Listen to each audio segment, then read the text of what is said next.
السلام عليكم. اليوم راح اسوي لكم تشريب الباقلة. احتاج بباقلة تقريبا هنا استخدمت اقل ربع كيلو، وطريقة سلق الباقلة انا قدمت لكم اياها بالفيديو السابق. هاي الباقلة راح افلسها وجه واحد، افلسها يعني واخلي القشر اللي عليها هذه. واحتاج 3 بيضات، هاي احتاج وياها بصلاية واحدة مقطعتها مكعبات هيك يعني صغار كلش، واحتاج طماطاية هم قطعتها مكعبات بس اكبر، وهنا أنا بصل مقطعته شرائح. طبعا هذا ويا الاكل يعني ما اطبخه هسه، والليمون ويا التقديم. وهنا أنا احتاج سمنه انا استخدم، ويعني اذا ما تحبوها او مو زين عليكم تقدرون تبدلوها بزيت زيت زيتون حسب رغبتكم. واحتاج وياها 3 قرص خبز ثاردتين انا هنا هذا شكلهن. والمي مالت الباقلة خليته على النار على مود يبقى دافي. هسه اول شي راح اسويه احمس البصل. هذا البصل حمسته صار لونه هيك كلش حلو طعمه طيب.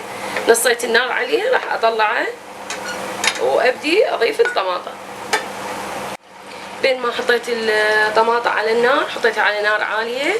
هذا مي الباقلة هسه هنا عندي حار، انص النار عليه وابدي اخليه الخبز بسم الله اضيفه، ورأسا بعد اجهزه بصحن التقديم. شوفوا هيك راح يشرب المي كله. اخليه بالصحن. بهاي الطريقه يطلع طعمه كلش طيب، مشرب المي مالت الباقلة كله.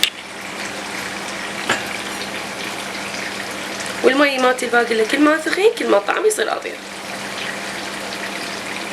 هاي بعد ما ثرت الخبز الباقلة عندي جاهزة راح اضيفها على الخبز. بسم الله.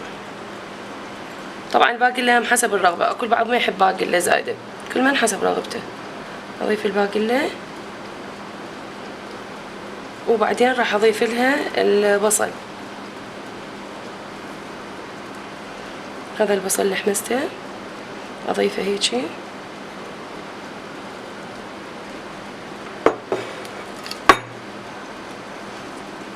على الثريد. وهاي الطماطة اللي حمستها هم راح اوزعها هيك على الثريد، وياها شوية هذا السمنة مالتها تعطي طعم يعني للثريد مثل الصلصة صايرة هيجي.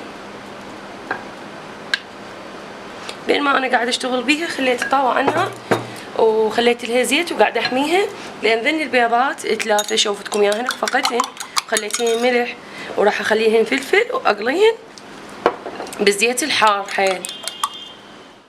هذا الزيت صار كلش حار راح اضيف البيض. بسم الله. من الزيت يصير حار كلش البيض يصير طعمه غير شكل ابيض.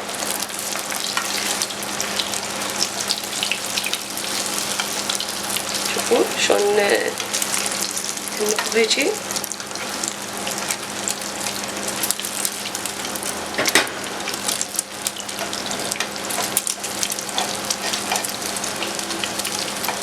هاي هسه صارت جاهزة راح اضيفها على التشريب.